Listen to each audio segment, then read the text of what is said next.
एक तो प्रधानमंत्री धन धान्य कृषि योजना और दूसरा दलहन आत्मनिर्भरता मिशन। और प्रधानमंत्री धन धान्य कृषि योजना ये करीब 30,000 करोड़ का है और दलहन आत्मनिर्भरता मिशन ये 11,000 करोड़ का है। कुल 41,000 करोड़ का ये दोनों योजना है और इसमें देश के 100 जिलों को चिन्हित किया गया है जहां अपेक्षाकृत औसत से कम अनाज का उत्पादन होता है और दलहन का उत्पादन होता है। और ऐसे क्षेत्रों में हर तरफ से किसानों को सुविधा दी जाएगी, लोन वगैरह दी जाएगी, विशेष वहां पर प्रयास होगा। और निश्चित रूप से ऐसे 100 जिले में कृषि के क्षेत्र में और विशेषकर दलहन के क्षेत्र में किसानों को बहुत लाभ होना है। और छत्तीसगढ़ के लिए सौभाग्य का विषय है कि 100 में से 3 जिले हमारे छत्तीसगढ़ के भी लिए गए हैं, दंतेवाड़ा, कोरबा और जसपुर। इसके लिए छत्तीसगढ़ के 3 करोड़ जनता की तरफ से, यहाँ के अन्नदाता किसान भाइयों की तरफ से हमारे देश के यशस्वी प्रधानमंत्री जी का बहुत बहुत धन्यवाद है। हाँ, अभी माननीय प्रधानमंत्री जी ने 15 अगस्त में लाल किले के प्राचीर से जीएसटी में रिफॉर्म की घोषणा किए थे और मात्र 20 दिनों में उन्होंने करके दिखा भी दिया। और ऐतिहासिक जीएसटी में रिफॉर्म हुआ है और जो 4 स्लैब थे जीएसटी के उसको घटाकर 2 स्लैब कर दिया गया है, 18% और 5%। और कई मतलब वो चीजों में 0% हो गया है, 5% भी था वो घट के 0% हो गया है। और इससे निश्चित रूप से खाद्यान्न पदार्थों की कीमत में भी कमी आई है और विशेषकर किसानों के कृषि संयंत्र, उपकरण और दवाई वगैरह के कीमत में भी भारी गिरावट आई है। और हम फीडबैक लेने गए भी थे कई जगह।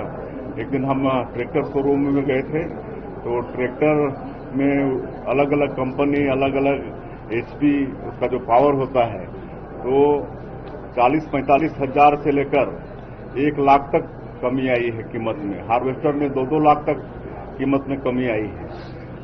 हम एक दिन मॉल में भी चले गए तो वहाँ कई गृहिणियों से भी मुलाकात हुई, बहुत खुश थी और एक एक चीज दिखा के बता रहे थे कि इसमें 20 रुपया कम हुआ है, इसमें 10 रुपया कम हुआ है। तो ऐतिहासिक निर्णय माननीय प्रधानमंत्री जी ने जीएसटी में रिफॉर्म लाके किया। सर, कल कलेक्टर एसपी कॉन्फ्रेंस में सर पहली बार आईएफएस को भी आप शामिल कर रहे हैं सर इसमें। कितना खास होगा सर, कितना? देखिए, थोड़ी प्रशासन में कसावट लाने के लिए और जिलावार वहाँ की स्थिति क्या है ये सब जानने के लिए हर सरकार में ये सब कॉन्फ्रेंस होता है। तो पहले भी कॉन्फ्रेंस हुआ है, कलेक्टर एसपी कॉन्फ्रेंस किए हैं। तो कल से फिर कलेक्टर, एसपी और डीएफओ लगातार 2 दिन कॉन्फ्रेंस है और इसमें पूरे प्रदेश में जिलावार क्या स्थिति चल रही है इसका जानकारी मिलेगा। मुख्यमंत्री विष्णुदेव साय लेलुंगा विकासखंड के जगरपुर में आयोजित रणेश्वर रामचंडी मंदिर की प्राण प्रतिष्ठा कार्यक्रम के वेदी पूजन कार्यक्रम में सम्मिलित हुए और यहां उन्होंने माता रणेश्वर रामचंडी का जो है दुग्धाभिषेक कर प्रदेशवासियों को जो है सुख, समृद्धि और शांति और खुशहाली की कामना की। और इस अवसर पर वित्त मंत्री ओपी चौधरी और सांसद राधेश्याम राठिया, पूर्व मंत्री सत्यानंद राठिया, जिला पंचायत उपाध्यक्ष दीपक सिरदार, अरुणधर दीवान, सुनीत राठिया, श्रीकांत सोमावार और गुरुपाल भल्ला, रथु गुप्ता, भुवनेश्वर सदावर्ती और रसिक लाल भी जो है उपस्थित रहे। उल्लेखनीय है कि जगरपुर में कोलता समाज की कुलदेवी रणेश्वर रामचंडी माता के नवनिर्मित मंदिर में प्राण प्रतिष्ठा का 5 दिवसीय कार्यक्रम चल रहा है।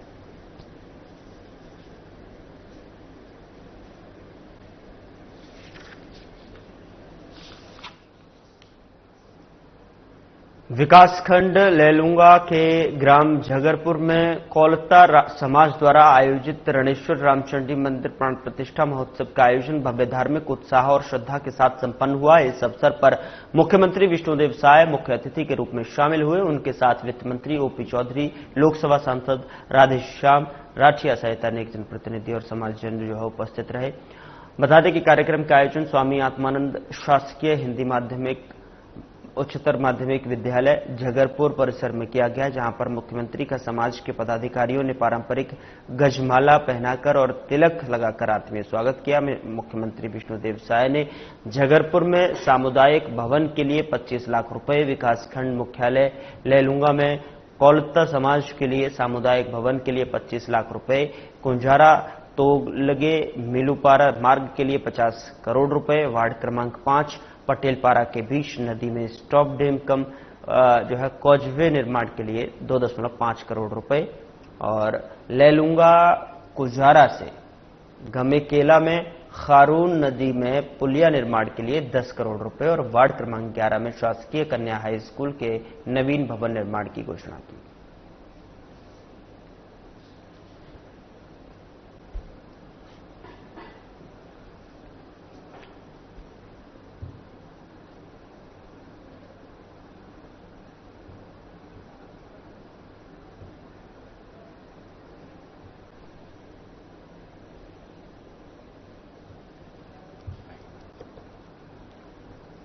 उप मुख्यमंत्री और खेल युवा कल्याण मंत्री अरुण साव ने नवा रायपुर स्थित हिदायतुल्ला राष्ट्रीय विधि विश्वविद्यालय में अंतर विश्वविद्यालय उत्सव HNLU कोलोसस और IMUNC 2025 का शुभारंभ किया।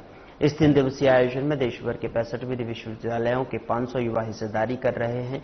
विधि की पढ़ाई कर रहे देश के अनेक शहरों से नवा रायपुर में जुटे युवा कई खेल प्रतियोगिताओं और साहित्यिक सांस्कृतिक आयोजनों में भागीदारी करेंगे। वे मंथन, कूटनीति और वैश्विक समस्याओं के समाधान में भागीदारी के लिए विधि के छात्राओं को प्रेरित करने आयोजित अंतर्राष्ट्रीय मॉडल संयुक्त राष्ट्र सम्मेलन में भी हिस्सेदारी करेंगे और उप मुख्यमंत्री साहू ने मशाल जलाकर कोलोसस और IMUNC का उद्घाटन करने के साथ ही खेल प्रतियोगिताओं और सांस्कृतिक कार्यक्रमों का भी शुभारंभ किया। देश के कई राष्ट्रीय विधि विश्वविद्यालय में कानून की पढ़ाई कर रहे युवा विविध प्रतियोगिताओं के माध्यम से अपने हुनर का जादू बिखेरेंगे और HNLU के इस 3 दिवसीय प्रतिष्ठित आयोजन में विद्यार्थी अपनी कला और बौद्धिक खेल प्रतिभा का प्रदर्शन करेंगे। वे इस दौरान क्रिकेट, फुटबॉल, बास्केटबॉल और वॉलीबॉल के साथ साथ एथलेटिक्स में उत्कृष्ट प्रदर्शन से अपनी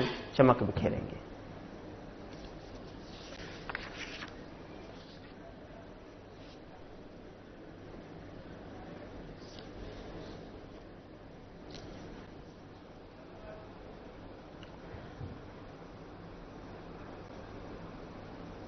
उप मुख्यमंत्री अरुण साव ने बलौदाबाजार जिले के सिमगा थाना में सीसीटीवी सिटी सर्विलांस का उद्घाटन किया। उन्होंने राजस्व मंत्री टंकराम वर्मा के साथ सीसीटीवी सिटी सर्विलांस कक्ष का अवलोकन भी किया।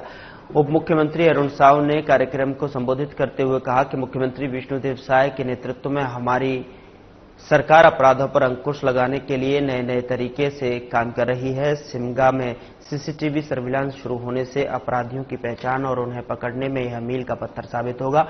राजस्व मंत्री टंकराम वर्मा ने कहा कि शहर की पैनी निगरानी अब तीसरी आंख से होगी। सीसीटीवी कैमरे से शहर पर कड़ी निगरानी होगी, जिससे अपराधियों को पकड़ने में मदद मिलेगी और अपराध पर अंकुश लगेगा। कलेक्टर दीपक सोनी और पुलिस अधीक्षक भावना गुप्ता ने भी कार्यक्रम को संबोधित किया है।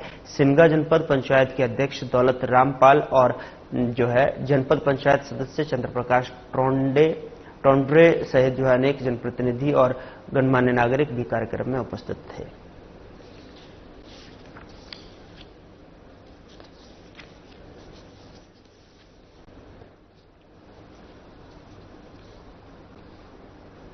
सांसद ब्रजमोहन अग्रवाल ने मध्य प्रदेश शासन के कैबिनेट मंत्री प्रहलाद सिंह पटेल के गोटे गांव स्थित पैतृक निवास पहुंचकर उनकी माता यशोदा पटेल के त्रयोदशी संस्कार में सम्मिलित होकर श्रद्धांजलि अर्पित की और सांसद अग्रवाल ने पूज्य माता के छायाचित्र पर पुष्प अर्पित कर नमन किया।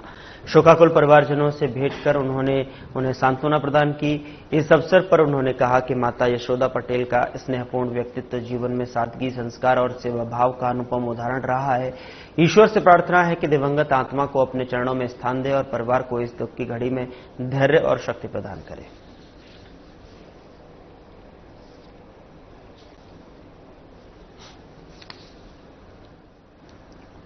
कोंडागांव जिले के विकासखंड माकड़ी के अंतर्गत कांटा गांव स्थित आदिवासी कन्या आश्रम में एक 11 वर्षीय छात्रा चंपा नेताम पिता रामचंद्र निवासी बेवला ने फांसी लगाकर आत्महत्या कर ली। मृतका आश्रम में कक्षा पहली से निवासरत थी और वर्तमान में कक्षा 5वीं की छात्रा थी। जानकारी के अनुसार घटना शनिवार सुबह लगभग 10 बजे की बताई जा रही है। कुछ छात्राएं जब घटना वाले कक्ष में गईं तो चंपा नेताम को अपने स्कूल यूनिफॉर्म की टाई से खिड़की में लटका हुआ देखा।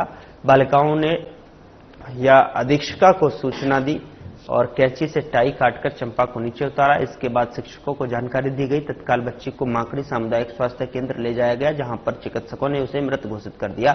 घटना की जानकारी मिलते ही एसडीएम अजय उरांव, सहायक आयुक्त कृपेंद्र तिवारी, तहसीलदार, खंड शिक्षा अधिकारी और अन्य अधिकारी मौके पर पहुंचे और घटनास्थल का निरीक्षण कर जांच शुरू की। शव का पोस्टमार्टम कर परिजनों को सौंप दिया है। इधर गांव के सरपंच मोतीराम मरकाम ने बताया कि उन्हें सुबह 10:45 पर आश्रम शाला से कॉल आया कि छात्रा बेहोश हो गई है। उन्होंने तत्काल स्वास्थ्य कार्यकर्ता को सूचित किया। सरपंच ने बताया कि यह घटना बच्चों के भोजन के समय की है। ऐसे में यदि कोई बच्चा अनुपस्थित था तो आश्रम स्टाफ को इसकी जानकारी होनी चाहिए थी। सरपंच ने इसे आश्रम प्रशासन की गंभीर लापरवाही बताया है। वहीं बिवला गांव के सरपंच लक्ष्मण नेताम ने परिजनों की ओर से गंभीर आरोप लगाए हैं। उन्होंने कहा कि घटना सुबह 10 बजे की है, लेकिन परिजनों को दोपहर 12 बजे के बाद जानकारी दी गई। आश्रम अधीक्षिका या स्टाफ द्वारा तत्काल सूचना न दिए जाना संदेहास्पद है और उन्होंने यह भी आरोप लगाया कि पहले बच्ची के स्वास्थ्य खराब होने का बहाना बनाकर परिजनों को भ्रमित किया गया। सरपंच ने उच्च स्तरीय जांच की मांग करते हुए कहा कि दोषियों के खिलाफ कड़ी कार्रवाई आवश्यक है ताकि भविष्य में ऐसी घटनाएं दोहराई न जाए। एसडीएम अजय उराम ने बताया कि प्रारंभिक जांच में छात्रा अपनी टाई से खिड़की में लटकते हुए पाई गई। उन्होंने कहा कि शव परीक्षण रिपोर्ट आने के बाद ही यह स्पष्ट हो सकेगा कि यह आत्महत्या थी या हादसा।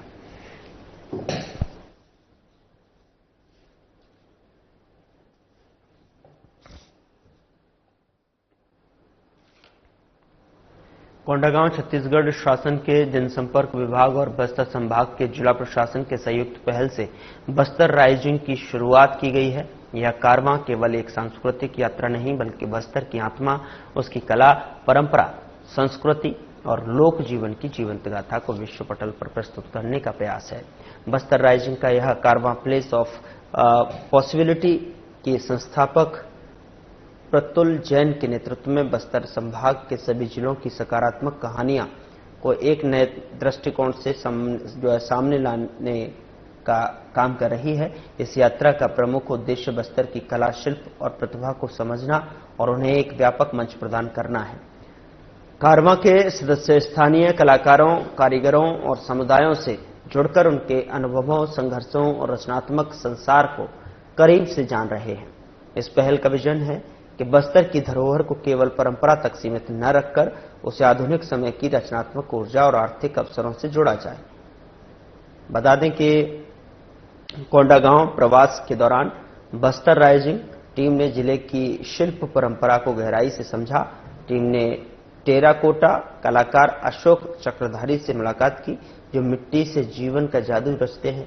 उन्होंने टीम को टेराकोटा शिल्प की बारीक प्रक्रिया से अवगत कराया। किस प्रकार मिट्टी को गूंथकर, आकार देकर और आग में तपाकर कला का रूप दिया जाता है। टीम ने उनके द्वारा बनाए गए मैजिक दिए को देखा और उसकी कार्यप्रणाली को विस्तार से समझा। अशोक चक्रधरी ने बताया कि इस कला में धैर्य, अनुभव और सटीकता की आवश्यकता होती है, क्योंकि एक छोटी सी त्रुटि पूरी मेहनत पर पानी फेर सकती है। इसके बाद टीम ने तिजुराम बघेल से भेंट की, जो रॉट आयरन से अद्भुत कलाकृतियां बनाते हैं। उन्होंने बताया कि यह कला उनके पूर्वजों की धरोहर है। एक समय था जब उनका परिवार पत्थरों को पिघलाकर लोहा निकालता था और उसी से औजारों से लेकर पूजा की वस्तुएं तक तैयार करता था।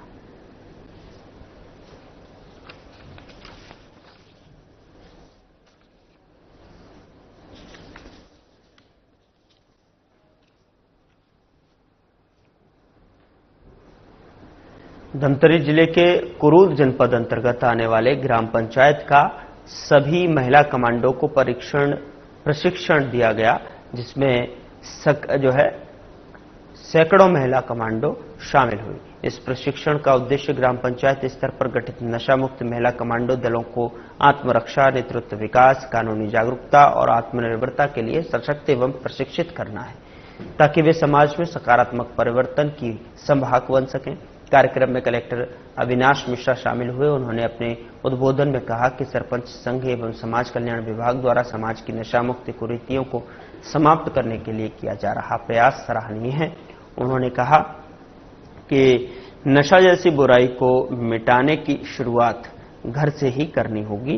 घर, परिवार और समाज में नशे के दुष्परिणामों के बारे में लोगों को जागरूक करते हुए इसके विरुद्ध आवाज उठाने का आह्वान किया। उन्होंने यह भी कहा कि सड़क दुर्घटनाओं के अधिकांश मामलों में नशा प्रमुख कारण होता है, इसीलिए वाहन चलाते समय नशा न करें और यातायात नियमों का पालन करने की बात कही। इस कार्यक्रम के लिए पूरे कुरूद सरपंच संघ को बधाई दी।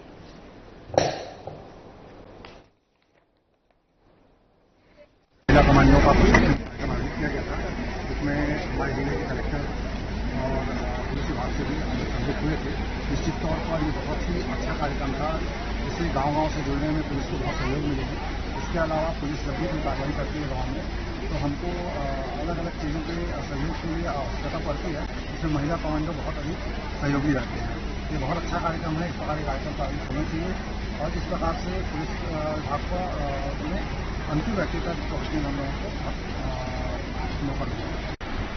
आज महिला कमांडो जो कार्यक्रम हुआ है, यह एक बहुत ही सफल कार्यक्रम रहा है और इससे पहले मैं जानना चाहता हूँ, इसका श्रेय मैं हमारे जिला के कलेक्टर श्री अविनाश मिश्रा जी को देता हूँ, क्योंकि उसके पहल से ही ये सब हो पाया है।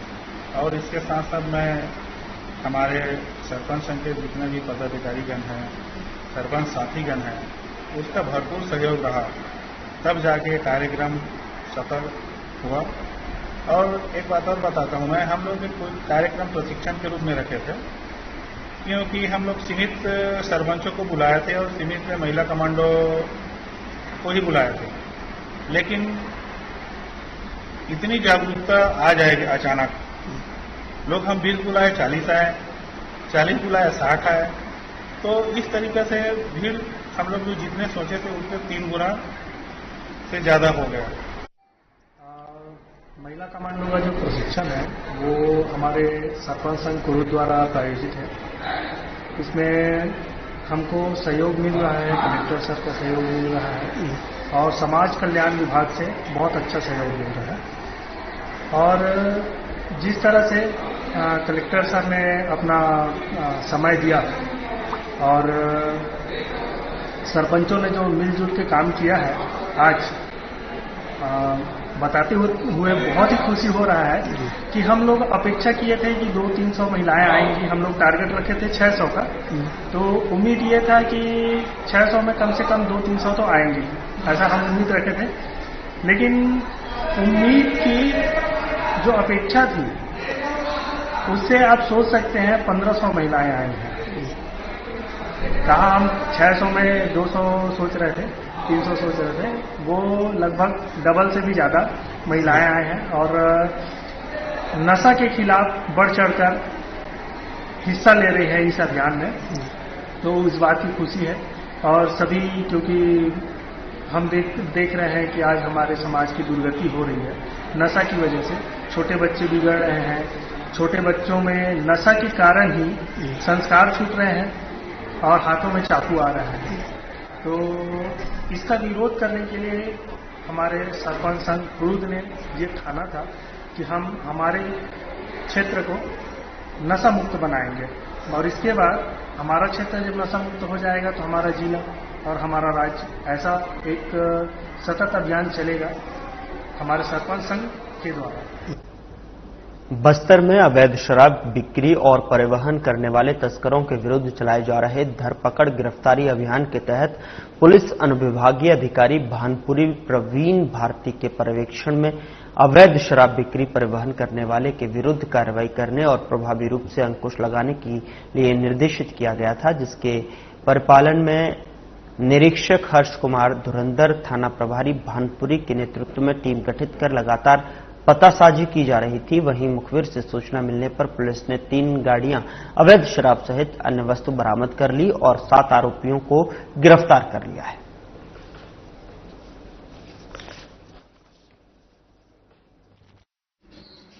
बस्तर में अवैध शराब बिक्री एवं परिवहन करने वाले तस्करों के विरुद्ध प्रभावी कार्रवाई करने हेतु पुलिस अधीक्षक महोदय श्री सलभ कुमार सिन्हा सर एवं अतिरिक्त पुलिस अधीक्षक महोदय श्री महेश्वर नाथ सर के द्वारा निर्देशित किया गया था। इसी के परिपालन में थाना भानपुरी के द्वारा टीम गठित कर लगातार पतासाजी किया जा रहा था। दिनांक 9/10/2025 को मुखबिर के द्वारा सूचना प्राप्त हुआ कि कुछ व्यक्ति 4 पहिया वाहन में मध्य प्रदेश निर्मित अंग्रेजी शराब को अवैध रूप से परिवहन कर रहे हैं, जिसके परिपालन में थाना भानपुरी टीम के द्वारा फरसागुड़ा एवं मुरकुची मार्ग के बीच घेराबंदी कर रेड कार्रवाई किया गया, जहां से आरोपियों के कब्जे से मध्य प्रदेश निर्मित अंग्रेजी शराब कुल 495 बल्क लीटर एवं 3 4 पहिया वाहन व 9 एंड्रॉइड मोबाइल जब्त किया गया है। आरोपियों का कृत्य आबकारी एक्ट 34(2)36 का पाए जाने पर विधिवत कार्रवाई किया गया है। साथ ही आरोपियों को विधिवत गिरफ्तार कर न्यायिक रिमांड पर जेल भेजा गया है। जिला बस्तर में अवैध शराब बिक्री एवं परिवहन करने वालों के विरुद्ध यह प्रभावी कार्रवाई लगातार जारी रहेगा। फिलहाल बुलेटिन में इतना ही। नमस्कार।